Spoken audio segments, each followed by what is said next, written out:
Assalamualaikum warahmatullahi wabarakatuh. Perkenalkan, nama saya Elsa Bilari Kesenarna, mahasiswa D3 Kebidanan Samarinda Poltekkes Kemenkes Kaltim. Di sini saya akan mempresentasikan seminar hasil laporan tugas akhir yang berjudul Asuhan Kebidanan Komprehensif pada Ibu W di Klinik Kartika Jaya Samarinda tahun 2020. Laporan tugas akhir ini terdiri atas bab 1 pendahuluan, bab 2 tinjauan pustaka, bab 3 metode laporan kasus, bab 4 tinjauan kasus, bab 5 pembahasan, bab 4 penutup. Bab 1 terdiri dari latar belakang, rumusan masalah, tujuan, manfaat, ruang lingkup, sistematika penulisan. Latar belakang, target SDGs untuk memperbaiki kesehatan ibu, bayi baru lahir, dan anak yang harus dicapai pada tahun 2030. Mengingat belum tercapainya target AKI dan AKB di Kalimantan Timur, maka bidan perlu memberikan asuhan dalam setiap penanganan kondisi ibu dan anak. Berdasarkan studi pendahuluan yang dilakukan pada Klinik Kartika Jaya, subjek kasus yang didapatkan yaitu Ibu W, usia 30 tahun, G1 P000, usia kehamilan 34 minggu, berdasarkan skor Puji Rohayati, kehamilan ibu merupakan kehamilan resiko rendah dengan skor 2. Bab 2 yang terdiri dari konsep dasar teori dan konsep dasar manajemen kebidanan. Konsep dasar teori yaitu kehamilan, persalinan, bayi baru lahir, nifas, neonatus, dan kontrasepsi. Konsep manajemen terdiri dari 7 langkah Varney, yaitu pengkajian, interpretasi data dasar, identifikasi diagnosa atau masalah potensial, identifikasi kebutuhan segera, intervensi, implementasi, evaluasi. Bab 3 terdiri dari jenis karya ilmiah, lokasi dan waktu, subjek khusus, teknik pengumpulan dan analisis data, instrumen, kerangka kerja, dan etika. Bab 4 tinjauan kasus, dokumentasi asuhan kebidanan, yang terdiri dari kehamilan, persalinan, BBL, nifas, neonatus, dan kontrasepsi. Pada asuhan kebidanan kehamilan, dilakukan 2 kali kunjungan, yaitu kunjungan pertama pada tanggal 7 Februari 2020 dan kunjungan kedua seminggu kemudian pada tanggal 14 Februari 2020. Hasil pemeriksaan, ibu dalam keadaan baik, tera-tera vital normal, dan letak janin baik, yaitu leopard 1 teraba bokong pada fundus, leopard 2 teraba punggung kiri, leopard 3 teraba kepala tidak dapat digoyangkan, leopard 4 divergen. Dan penkes yang diberikan ialah pada kunjungan pertama tanda bahaya kehamilan pada trimester 3 dan nutrisi kehamilan, dan penkes pada kunjungan kedua yaitu alat kontrasepsi menggunakan ABPK dan tanda-tanda persalinan. Diagnosa ibu G1 P00, usia kehamilan 37 minggu 5 hari. Asuhan kebidanan persalinan pada kelas 1, ibu mengatakan perut kencang-kencang sejak tanggal 17 Februari 2020 pada pukul 10.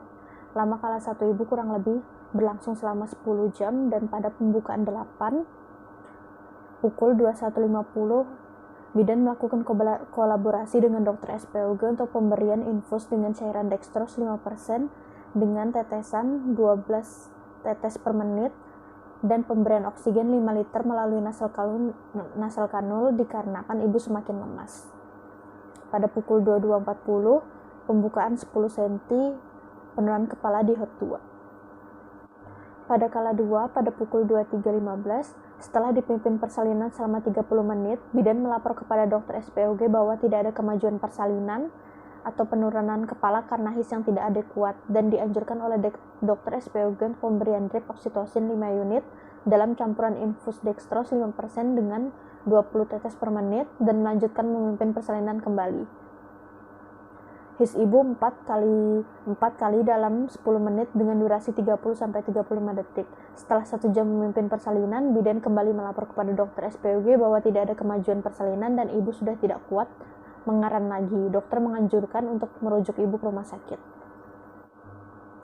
Pada saat di rumah sakit, setelah dilakukan beberapa pemeriksaan oleh bidan IGD dan melapor kepada dokter SPOG, dokter menganjurkan untuk melakukan operasi seksio sesaria dan penulis ikut andil dalam memantau keadaan ibu saat operasi SC berlangsung. Tetapi penulis tidak bisa melakukan penata laksanaan pada bayi baru lahir karena tidak bisa memantau keadaan bayi selama operasi SC berlangsung. Pemantauan dilakukan hingga ibu pindah ke ruang perawatan dan kala 4 berlangsung selama 2 jam. Asuhan kebidanan bayi baru lahir melalui data rekam medik, bayi lahir pada tanggal 18 Februari 2020 pada pukul 1.17 dengan jenis kelamin perempuan secara seksio sesaria atas indikasi cephalopelvic disproportion atau CPD. Bayi langsung menangis dan bergerak aktif, dilakukan pemeriksaan fisik, perawatan tali pusat, pemberian tetes mata, vitamin K, dan imunisasi HB0. Asuhan kebidanan postnatal dilakukan 3 kali kunjungan. Kunjungan pertama pada tanggal 19 Februari, kunjungan kedua 25 Februari, kunjungan ketiga 24 Maret 2020. Selama pemeriksaan, keadaan ibu dalam keadaan baik dan ibu tidak ada mengalami keluhan kecuali mengatakan nyeri pada bagian luka operasi. Pemeriksaan ibu baik, tanda-tanda vital ibu normal. Payudara ibu pada kunjungan pertama sudah ada pengeluaran kolostrum sehingga tidak ada hambatan dalam pemberian ASI. TFU ibu pada kunjungan pertama tidak dilakukan karena ibu merasa nyeri pada luka operasi. Dan untuk lokea, pada kunjungan pertama lokea rubra, kunjungan kedua lokea serosa, dan kunjungan ketiga lokea alba.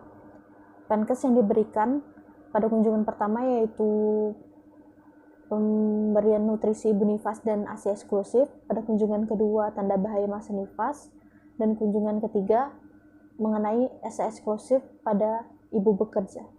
Asuhan kebidanan neonatus dilakukan 3 kali kunjungan. Pada kunjungan pertama pada tanggal 19 Februari, kunjungan kedua 25 Februari, kunjungan ketiga 2 Maret 2020.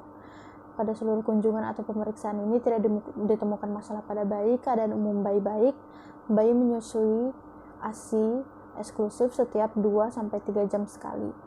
Pada pemeriksaan fisik bayi baik dan tanda-tanda vital bayi normal. Pada pemeriksaan umum, abdomen bayi pada kunjungan pertama tidak tampak perdarahan tali pusat. Pada kunjungan kedua, tali pusat sudah lepas. Dan penkes yang diberikan pada kunjungan pertama yaitu ASI eksklusif dan menjaga kehangatan bayi. Pada kunjungan kedua, penkesnya tanda bahaya nifas dan bayi baru lahir. Dan kunjungan ketiga, penkes mengenai imunisasi dasar. Untuk pelayanan kontrasepsi, memberikan pelayanan kontrasepsi dengan melakukan konseling menggunakan ABPK dengan menjelaskan jenis kontrasepsi yang cocok untuk ibu. Dan ibu memilih untuk menggunakan metode kontrasepsi berupa kondom.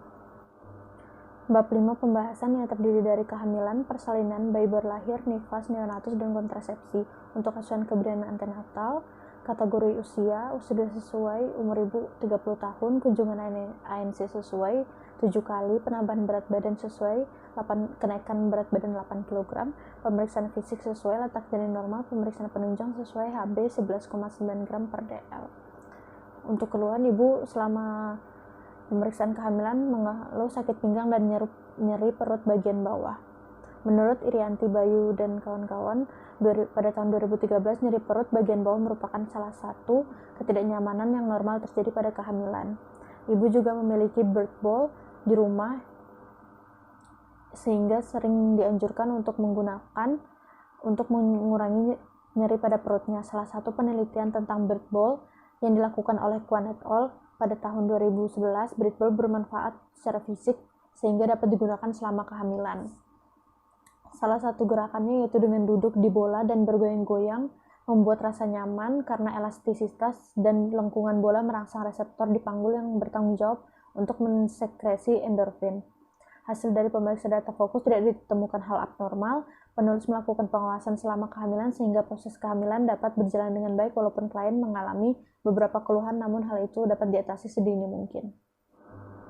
Asuhan kebidanan intranatal untuk kategori usia kehamilan sudah sesuai 38 minggu 2 hari, keluhan yang dirasakan ibu juga sesuai, perut kencang dan terdapat pengeluaran darah dan ketuban sudah pecah.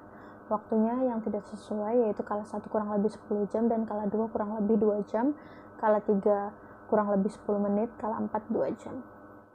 Untuk kala 1 pada pembukaan 8 cm, dokter menganjurkan untuk pemberian infus dextro 5% dan oksigen 5 liter sesuai karena ibu lemas. Menurut Dr. Vincenzo Bergela, Direktur Kesehatan Maternal Fetal pada Thomas Jefferson University Philadelphia, Amerika Serikat, pemberian lebih banyak cairan dalam bentuk infus ini bertujuan untuk meningkatkan peluang ibu hamil agar bisa melahirkan secara normal. Tujuannya tidak lain adalah untuk menjaga kecukupan cairan selama proses persalinan melelahkan. Total waktu ibu kala 1 ialah kurang lebih 10 jam menurut Rohani pada tahun 2011. Lama kala 1 untuk primi gravida berlangsung selama 12 jam. Untuk kala 2, dokter menganjurkan untuk tindakan seksi sesaria. Menurut Manuaba tahun 2010, bedah sesar dilakukan atas indikasi pada ibu usia ibu melahirkan pertama kali kurang 35 tahun atau lebih, adanya ancaman robekan jalan lahir, preeklamsi, HIV, CPD, perdarahan antepartum. Menurut Wingjo Sastro 2010, sesi seksaria efektif dilakukan pada kesempitan panggul berat dengan kehamilan aterem atau disproporsi sepalopelvik yang nyata. Seksio juga dapat dilakukan pada kesempitan panggul ringan apabila ada komplikasi seperti primigravida tua dan kelainan letak janin yang tidak dapat diperbaiki. Untuk kala 3 dan 4, menurut penulis tidak terjadi kesenjangan antara teori dengan hasil pemeriksaan kala 4 yang terjadi pada ibu. Untuk asuhan kebidanan bayi baru lahir, kategori untuk usia kehamilan sudah sesuai, usia 38 minggu 3 hari, penilaian selintas sesuai, bayi lahir segera menangis, bergerak aktif dan ketuban jernih. Untuk pemeriksaan fisiknya juga sesuai, yaitu NCB SMK. Asuhan kebidanan postnatal untuk kategori TTV pada kunjungan 1, kedua, dan ketiga itu normal sesuai dengan teori. Untuk involusi uteri pada kunjungan pertama dan kedua tidak dilakukan karena ibu merasa nyeri pada perutnya akibat luka operasi. Untuk kunjungan ketiga TFS sudah tidak teraba sesuai dengan teori, yaitu menurut Sari 2014, suatu proses pembedahan setelah operasi atau post operasi seksio sesaria akan menimbulkan respon nyeri dari luka yang terdapat dari perut.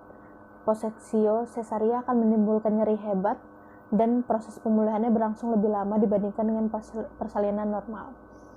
Untuk lokea, pada kunjungan pertama rubra, kunjungan kedua serosa, kunjungan ketiga alba, dan ini sudah sesuai dengan teori menurut Varney 2010. Untuk tanda infeksi luka operasi, tidak ditemukan tanda infeksi pada kunjungan pertama, kedua, dan ketiga.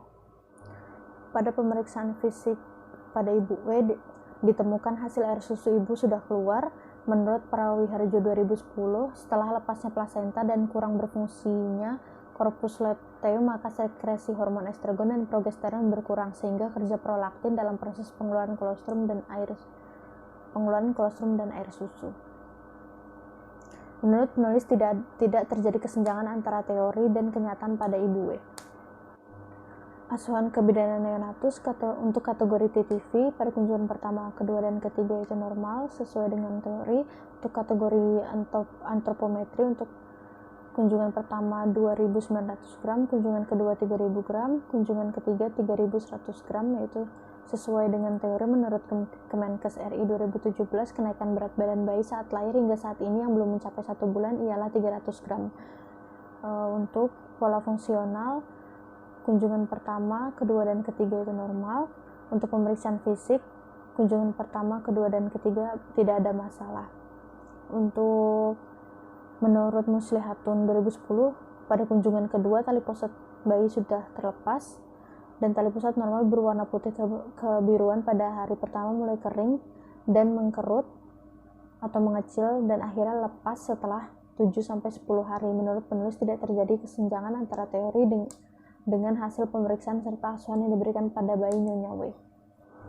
Asuhan kebidanan kontrasepsi dalam pemberian konseling alat kontrasepsi berjalan lancar dan ibu memutuskan untuk menggunakan alat kontrasepsi berupa kondom. Bab 6. Kesimpulan dan saran. Setelah melaksanakan asuhan kebidanan secara komprehensif melalui studi kasus continue of care pada ibu W, mulai dari kehamilan, persalinan bayi baru lahir, nifas, neonatus, dan pelayanan kontrasepsi di klinik Kartika Jaya, maka dapat ditarik kesimpulan bahwa pentingnya melakukan asuhan kebidanan secara komprehensif sebagai deteksi dini untuk mengurangi faktor-faktor resiko yang dapat terjadi selama kehamilan, persalinan bayi baru lahir, nifas, neonatus, dan pelayanan kontrasepsi. Sekian dan terima kasih. Wassalamualaikum warahmatullahi wabarakatuh.